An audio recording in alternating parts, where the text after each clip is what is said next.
Hello everyone, welcome to learning science. आज का हमारा टॉपिक है हाइब्रिड पैरामीटर्स और एच पैरामीटर्स। आज हम देखेंगे हाइब्रिड पैरामीटर्स या एच पैरामीटर्स क्या होता है। न्यूमेरिकल को हम कॉपी पर करते हैं, फिर उसके बाद बुक में देखेंगे। टॉपिक का नाम है हमारा हाइब्रिड पैरामीटर्स और एच पैरामीटर्स। ये हमारा लीनियर सर्किट है, हमारा ट्रांजिस्टर है और ये है उसके 4 टर्मिनल्स। ये पॉजिटिव एंड, ये नेगेटिव एंड, ये पॉजिटिव और ये नेगेटिव।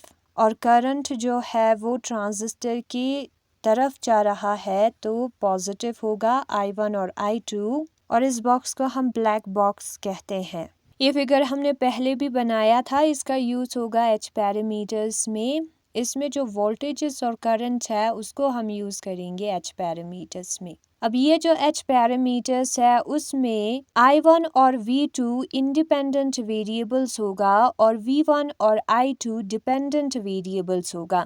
V1 जो है वो इंडिपेंडेंट वेरिएबल्स I1 और V2 का फंक्शन है, उस पर डिपेंडेंट होगा। और I2 जो है वो इंडिपेंडेंट वेरिएबल्स I1 और V2 का फंक्शन होगा, उस पर डिपेंड होगा। तो यहाँ पर I1 और V2 जो है वो इंडिपेंडेंट वेरिएबल्स है और I2 और V1 जो है वो डिपेंडेंट है, इसलिए वो फंक्शन है। ठीक है, फिर उसके बाद जो इक्वेशन नंबर फर्स्ट है उसका हम कंप्लीट डिफरेंशियल लिखेंगे। तो dV1 जो है वो हमारा बराबर होगा partial differentiation of V1 with respect to I1 और V2 हमारा कांस्टेंट होगा। फिर जो डिवाइड में है, जिसके रिस्पेक्ट में हमने डिफरेंशिएट किया है, उसको लिखना है dI1 प्लस फिर हमें V1 को डिफरेंशिएट करना है विद रिस्पेक्ट टू V2 और उस वक्त I1 जो है वो कांस्टेंट होगा, फिर आएगा dV2। तो कंप्लीट डिफरेंशियल के फॉर्म में हम इसको लिख सकते हैं और कंप्लीट डिफरेंशियल को ऐसे लिखा जाता है V1 डिफरेंशिएट करना है विद रिस्पेक्ट टू I1, फिर dI1 ऊपर भी आ जाएगा प्लस V1 डिफरेंशिएट करना है विद रिस्पेक्ट टू V2 और dV2।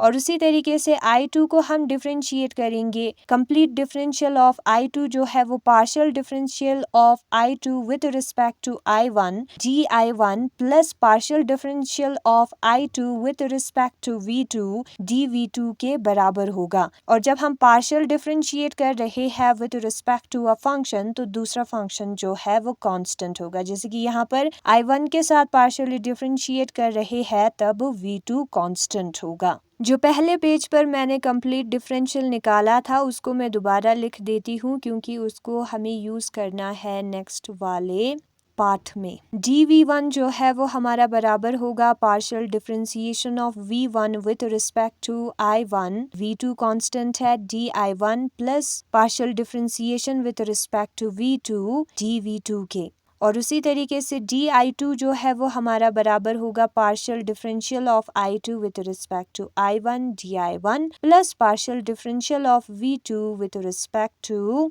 Partial differential of I2 with respect to V2 dV2 के। ठीक है, अब ये जो ब्रैकेट के अंदर टर्म्स लिखा है ना मैंने पार्शियल डिफरेंशियल, वो कांस्टेंट उसकी जगह पर हम लिख सकते हैं। तो इस वाले टर्म की जगह पर H11, इस वाले टर्म की जगह पर H12, इस वाले टर्म की जगह पर H21 और इस वाले टर्म की जगह पर H22 लिखा है। ठीक है, H11 का मतलब है हमारा डेल V1 डेल I1 और V2 है ना। और अगर हम V2 की जगह पर 0 पुट कर दे तो ये वाला इक्वेशन आप देख सकते हो, ये 0 हो गया है। तो H11 जो V1 जो है वो हमारा H11 I1 के बराबर होगा, H11 जो है वो V1 अपॉन I1 के बराबर होगा। ऐसे आप याद रख सकते हो, या एक दूसरा वे मैं आपको बता दूं, अगर आपको इस इक्वेशंस को सॉल्व नहीं करना है तो यहाँ पर आप क्या कर सकते हो, डायरेक्ट डेल को गायब कर सकते हो। ऐसा मान सकते हो कि कैंसिल हो गया, लेकिन एक्चुअल में नहीं हुआ है। ठीक है, V1 I1 आप डायरेक्ट लिख सकते हो। और यहाँ पर जो हमारा V2 इज इक्वल टू 0 है उसको हम कहते हैं शॉर्ट सर्किट। ओके, 1 है दोनों में तो इनपुट होगा और V अपॉन I है रेजिस्टेंस है, तो इसको हम शॉर्ट सर्किट इनपुट रेजिस्टेंस या इम्पीडेंस कहते हैं। ओम्स लॉ के मुताबिक हमें पता है V अपॉन I हमारा रेजिस्टेंस होता है। फिर दूसरा फैक्टर हम लेते हैं H12 जो कि हमारा बराबर है H del V1 upon del V2 I1 के, और उसको हम HR के साथ भी डिनोट करते हैं। अगर हम क्या करें, इस इक्वेशन में I1 के जगह पर 0 पुट कर दे तो V1 जो है वो हमारा H12 V2 के बराबर होगा, H12 जो है वो हमारा V1 अपॉन V2 के बराबर होगा। तो आप डायरेक्ट इसको ऐसे लिख सकते हो बिना डेल के, या यहाँ पर पुट करके निकाल सकते हो। और इसको हम क्या कहेंगे, जब हमारा करंट 0 के बराबर है तो उसको हम ओपन सर्किट कहेंगे। तो ओपन सर्किट हम लिखेंगे, ये वोल्टेज का रेशियो है या रिवर्स वोल्टेज है। V2 अपॉन V1 होता तो उसको हम फॉरवर्ड वोल्टेज कहते हैं। यहाँ पर V1 अपॉन V2 है तो रिवर्स वोल्टेज रेशियो हम इसको कहते हैं। तो इस HR को हम क्या कहते हैं, open circuit reverse voltage ratio. Now तीसरा वाला फैक्टर हम लेते हैं H12, उसको हम HF के साथ भी डिनोट करते हैं, और वो है हमारा ये वाला टर्म। नाउ अगर हमारा वोल्टेज 0 हुआ तो H21 जो है वो I2 अपॉन I1 के बराबर आ रहा है। इस इक्वेशन में आप क्लियरली देख सकते हो। तो ये क्या है, I2 अपॉन I1 एक रेशियो है करंट का। अब I2 ऊपर है तो उसको हम फॉरवर्ड करंट रेशियो कहेंगे, I1 ऊपर होता तो रिवर्स करंट रेशियो कहते हैं। ठीक है, ये जो है फॉरवर्ड करंट रेशियो होगा, उसके साथ साथ V2 0 है यानी कि शॉर्ट सर्किट होगा। तो इसको हम क्या कहेंगे, HF को short circuit forward current ratio. क्या कहेंगे, short circuit forward current ratio. ना हम लास्ट टर्म को लिखते हैं H22, जो कि हमारा HO के बराबर होता है, और वो है हमारा del I2 upon del V2 I1 के बराबर। और अगर हम यहाँ पर I1 के जगह पर 0 पुट कर दे तो H22 जो है वो I2 अपॉन V2 के बराबर होगा, जो कि कंडक्टेंस है। इनवर्स ऑफ रेजिस्टेंस या रेसिप्रोकल ऑफ रेजिस्टेंस को हम क्या कहते हैं, कंडक्टेंस या एडमिटेंस कहते हैं। और I1 हमारा 0 के बराबर है, तो ये जो है ओपन सर्किट आउटपुट होगा, आउटपुट एडमिटेंस। आउटपुट क्यों, क्योंकि यहाँ पर 2 है। ठीक है, तो समझ में आ गया ये टर्म्स कैसे आया। आप डायरेक्ट भी लिख सकते हो यहाँ पर विदाउट डेल, ठीक है, लेकिन आता ऐसे है जब हम V2 और I1 के जगह पर 0 पुट करते हैं। तो हम H11 के जगह पर HI लिखेंगे, H12 के जगह पर HR लिखेंगे, और बाकी के टर्म्स भी लिखेंगे। तो ऊपर वाला इक्वेशन हमारा बन जाएगा V1 is equal to HI I1 plus HR V2, और I2 is equal to HF I1 plus HO V2। ना हम फॉर कॉमन इमिटर मोड में क्या वैल्यूज मिलता है उसको देखते हैं। ठीक है, इमिटर जब कॉमन होगा तब हमारा वोल्टेज बेस का होगा और करंट कलेक्टर का होगा। ठीक है, तो ये बेस है V1 हमारा, और V2 जो है हमारा कलेक्टर होगा। सबसे पहले ये जितने भी कांस्टेंट है ना, HI HR HF H0, उसके साथ हमें E लिखना है सबस्क्रिप्ट में। I के साथ E, R के साथ E, F के साथ E, O के साथ E। ये क्यों लिखा है, क्योंकि ये कॉमन इमिटर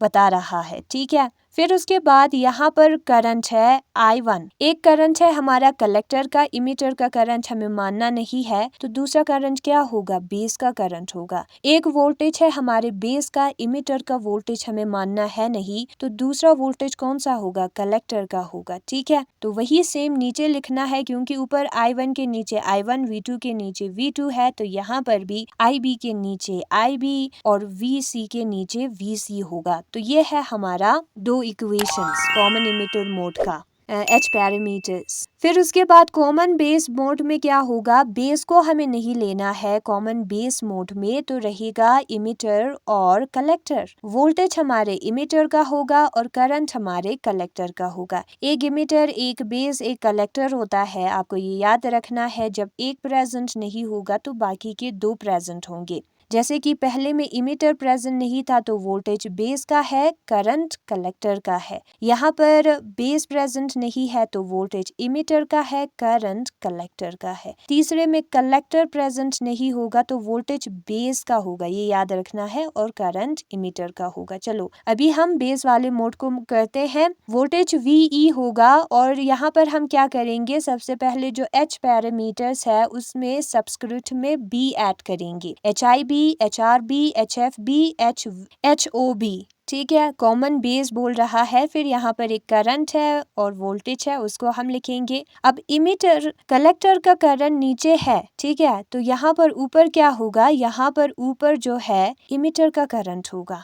ठीक है, और यहाँ पर क्या है, ये दोनों करंट अलग होने चाहिए। ठीक है, और यहाँ पर जो है इमिटर का वोल्टेज है तो कलेक्टर का वोल्टेज आएगा, और वही सेम नीचे हमें लिखना है, क्योंकि I1 नीचे, V2 नीचे है, तो वही IE VC होगा। फिर उसके बाद तीसरा है हमारा for common collector mode. Common collector mode में हमें निकालना है करंट और वोल्टेज। सबसे पहले जो हमारा कलेक्टर मोड है उसमें क्या होगा, वोल्टेज हमारे बेस का होगा। ठीक है, और करंट हमारे इमिटर का होगा, और H हम लिखेंगे सबसे पहले, और HIC लिखना है, HRC लिखना है, HFC लिखना है, और HOC लिखना है। C का मतलब है कॉमन कलेक्टर। फिर उसके बाद यहाँ पर करंट IE लिखा है तो दूसरा करंट IB होगा, वोल्टेज VB लिखा है तो दूसरा वोल्टेज VE होगा। ठीक है, वही सेम नीचे लिखना है और बीच में प्लस आ जाएगा। तो ये है हमारा इक्वेशन अलग अलग मोड के लिए। ना हम बुक में देखते हैं, बुक में लिखा है हाइब्रिड पैरामीटर्स और H parameters. Let us consider a network containing a large number of linear elements. हम मानते हैं हमारे पास एक नेटवर्क है, उसमें बहुत सारे लीनियर एलिमेंट्स है, एक्टिव और पैसिव दोनों। Shown by a black box, जो कि यहाँ पर एक ब्लैक बॉक्स ने दिखाया है। ठीक है, तो इस नेटवर्क को हमें मानना है। ये लीनियर सर्किट है। In this circuit, input voltage and current are shown by V1 and I1। यहाँ पर input voltage और current कौन सा है, V1 और I1 है। While output voltage and current are shown by V2 and I2। output voltage and current कौन सा है, V2 और I2 है। Currents at the terminals are considered to be positive inwards। Current जो अंदर की तरफ आ रहा है ट्रांजिस्टर के, उसे हम क्या मानेंगे, पॉजिटिव मानेंगे। And the input and output voltages V1 and V2 are considered positive from upper to lower terminal। जब हम upper से lower terminal की तरफ जाएंगे तब voltages हमारे positive होगा। In this case, I1 and V2 are selected as independent variables। यहाँ पर I1 और V2 जो है वो independent variables है, और I2 और V1 जो है वो dependent variables है। Dependent means वो function होगा I1 और V2 का, जो function के अंदर है वो independent है, किसी पर भी depend नहीं हो रहा, और जो function के बाहर variables है वो depend हो रहा है, जो bracket के अंदर terms है उन पर। As the network is operated with AC circuit, network जो है AC सर्किट के साथ हम ऑपरेट करेंगे। The changes in these quantities may be mathematically specified by writing total differential। तो इस क्वांटिटी में जो चेंज होगा उसको हम टोटल डिफरेंशियल से लिख सकते हैं। AC सर्किट के केस में ऐसा हम कर सकते हैं। ठीक है, तो यहाँ पर इसका टोटल डिफरेंशियल जो है वो इतना होगा और इसका टोटल डिफरेंशियल जो है वो इतना होगा। अब क्या होगा, V1 है, V1 को हमें पार्शियली डिफरेंशिएट करना है विद रिस्पेक्ट टू I1, फिर DI1 लिखना है, प्लस V1 को पार्शियली डिफरेंशिएट करना है विद रिस्पेक्ट टू V2, जिससे पार्शियली डिफरेंशिएट किया है उसके साथ लिखना है DV2। ठीक है, वही सेम चीज नीचे होगा। सिंस हम AC सिग्नल के साथ ऑपरेट कर रहे हैं तो हमें AC इक्विवेलेंट सर्किट निकालना होगा इस ट्रांजिस्टर का। वो हमें कैसे मिलेगा, ये जो पार्शियल डेरिवेटिव्स है उसको हमें एज कांस्टेंट लेना है। तो ये जो इक्वेशन है उसको हम कैसे लिख सकते हैं, उसको हम जो है पीछे वाले पेज पर लिखा हुआ होगा वैसे लिख सकते हैं। यहाँ पर जो पार्शियल डिफरेंशिएशन हो रहा है ना, उसके जगह पर कांस्टेंट लिखना है, और कंप्लीट डिफरेंशियल हम नहीं लिखेंगे तो भी चलेगा। और इसको हम डिटर्मिनेंट के फॉर्म में भी लिख सकते हैं। V1 I2 हम यहाँ पर लिखेंगे, H वाले टर्म्स को एक साथ लिखेंगे और I1 और V2 को एक साथ लिखेंगे। तो यहाँ पर फर्स्ट रो और फर्स्ट कॉलम का मल्टीप्लिकेशन होगा, H11 इंटू I1 होगी। ठीक है, फर्स्ट रो और फर्स्ट कॉलम का मल्टीप्लिकेशन होता है प्लस H12 इंटू V2 होगा। फिर सेकेंड रो और फर्स्ट कॉलम का multiplication H21 I1 plus H22 V2। फिर इक्वेट करना है, V1 जो है वो फर्स्ट कॉलम में जो टर्म्स, फर्स्ट रो में जो टर्म्स है वो अलग से इक्वल होंगे, सेकंड रो में जो टर्म्स है वो अलग से इक्वल होंगे। डिटर्मिनेंट में, मैट्रिक्स में हम ऐसा करते हैं, यहाँ पर H11, H12, H21, H22 जो है वो 4 वेरिएबल्स को रिलेट करता है हमारे टू पोर्ट सिस्टम का, इसलिए इसको हम हाइब्रिड पैरामीटर्स कहेंगे। यहाँ पर ये जो H है ना, वही हमारा हाइब्रिड पैरामीटर्स है। वो क्या करता है, ये जो 4 वेरिएबल्स है V1, I2, I1, V2 उसको कनेक्ट करता है, रिलेट करता है, ठीक है। and can be defined from the above equation by putting first V2 is equal to 0। पहले हमें क्या करना है, V2 की जगह पर 0 पुट करना है, H का वैल्यू हमें मिल जाएगा। V2 की जगह पर 0 पुट करना मतलब कि आउटपुट टर्मिनल 2 मतलब आउटपुट है ना, उसका शॉर्ट सर्किट करना, और हम जो है I1 की जगह पर 0 पुट करते हैं। 1 का मतलब इनपुट है, यानी कि ओपन करना इनपुट टर्मिनल को। सबसे पहले H11 हम लिखेंगे, तो आप ऐसे याद रख सकते हो, डायरेक्ट इस डिफरेंशियल को नहीं लिख के V1 V2 लिख सकते हो। एक्चुअल में क्या होगा, यहाँ पर जब हम V2 की जगह पर 0 पुट करेंगे तो क्या होगा, बचेगा यहाँ पर V1 H11 और I1, तो H11 जो है हमारा V1 अपॉन I1 के बराबर होगा, ठीक है। और उसी तरीके से जब हम यहाँ पर I1 के जगह पर 0 पुट करेंगे तो H12 जो है V1 अपॉन V2 के बराबर आ रहा है। और उसी तरीके से इस इक्वेशन में भी I1 के जगह पर जब हम 0 पुट करेंगे तो H22 जो है वो किसके बराबर आ रहा है, वो जो है I2 अपॉन V2 के बराबर आ रहा है। तो वैसे आपको मिलेगा, ठीक है। तो वो वाला मेथड भी आप याद रख सकते हो, या ऐसे भी याद रख सकते हो कि इस डिफरेंशिएशन को हम नहीं लिखेंगे तो भी चलेगा। लिखेंगे H11 की जगह पर HI, HR, HF, H0 वाले वैल्यूज ऊपर वाले इक्वेशन में। और यहाँ पर आप देख सकते हो कि HI का यूनिट जो है वो ओम होगा, H0 का यूनिट जो है वो ओम इनवर्स होगा। HI हमारा रेजिस्टेंस के बराबर है इसलिए ओम है, और ये एडमिटेंस है इसलिए ओम इनवर्स है। HF और HR जो है वो रेशियो है करंट या वोल्टेज का, एक दूसरे को कैंसिल कर देंगे तो वो जो है यूनिट लेस बन जाएगा, उनका कोई यूनिट नहीं होगा। हम जो है एक एक्स्ट्रा सफिक्स ई जो है ऐड कर सकते हैं H पैरामीटर्स को, और जब हम ई ऐड करेंगे उसका मतलब होगा कॉमन इमिटर मोड। एंड जब हम एक्स्ट्रा सफिक्स बी ऐड करेंगे H पैरामीटर पर, उसका मतलब होगा कॉमन बेस मोड, और सी ऐड करेंगे तो उसका मतलब होगा कॉमन कलेक्टर मोड। तो वही हमने पुट किया है। फिर उसके बाद यहाँ पर अगर कॉमन इमिटर होगा तो वोल्टेज हमारे बेस का होगा, करंट हमारे कलेक्टर का होगा। फिर उसके बाद यहाँ पर भी एक करंट और वोल्टेज आता है। कलेक्टर करंट हमने यहाँ पर लिख दिया जो कि I2 है, तो I1 जो है हमारे बेस करंट होगा। बेस का वोल्टेज लिख दिया तो ये कलेक्टर का वोल्टेज होगा। सेम वे में हमें ये इक्वेशंस भी मिलेगा। कॉमन बेस में क्या होगा, VE और IC हमें देखने को मिलेगा। VE यहाँ पर है तो यहाँ पर VC होगी, यहाँ पर IC है तो यहाँ पर IE होगी। कॉमन कलेक्टर मोड में जो है कलेक्टर वाला टर्म नहीं आएगा, बाकी के 2 टर्म्स आ जाएंगे, ठीक है। तो ये जो है हमारे इक्वेशन है H पैरामीटर्स का कॉमन इमिटर, बेस और कलेक्टर मोड में। HIB का मतलब होता है input resistance in common base, ठीक है। और क्योंकि ये HI रेजिस्टेंस को रिप्रेजेंट कर रहा है, ठीक है, इनपुट रेजिस्टेंस को, तो B लिखेंगे तो इन कॉमन बेस होगा। HIE का मतलब B इनपुट रेजिस्टेंस है, I है हमारा, ठीक है। I जो है रेजिस्टेंस दिखा रहा है, वोल्टेज अपॉन करंट दिखा रहा है, जो कि रेजिस्टेंस होता है ओम्स लॉ के मुताबिक। इम्पीडियंस भी आप बोल सकते हो, वो बता रहा है, ठीक है। HIC का भी मतलब है इनपुट रेजिस्टेंस लेकिन इन कॉमन कलेक्टर।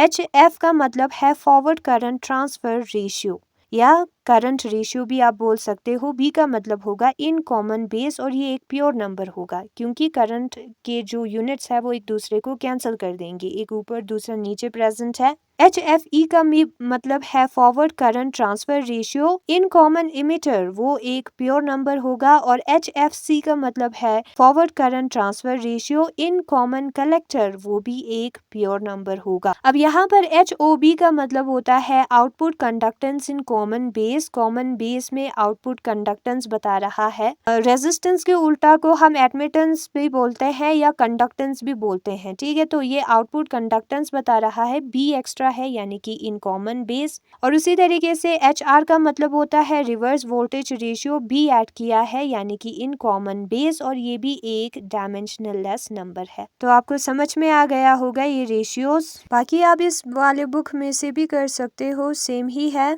तो यहाँ पर हमने डिफ्रेंसिएशन के जगह पर V1, I1, V2, dV1, dI1, dV2, dI2 के जगह पर हमने V1, I1, V2, I2 लिखा है। वो हमारा RMS वाला वैल्यू है और हम ऐसा लिख सकते हैं, ठीक है। और जो हमारे पार्शियल डिफरेंशिएशन है उसके जगह पर हाइब्रिड पैरामीटर्स को हमने लिखा है। ऐसा हम कर सकते हैं AC सर्किट बनाने के लिए, वो लिखा है। और H पैरामीटर्स को H पैरामीटर क्यों कहा जाता है वो भी लिखा है यहाँ पर, क्योंकि इसमें मिक्स डायमेंशंस है इसलिए कहा जाता है, ठीक है। तो यही है आज का हमारा टॉपिक। Thanks for watching.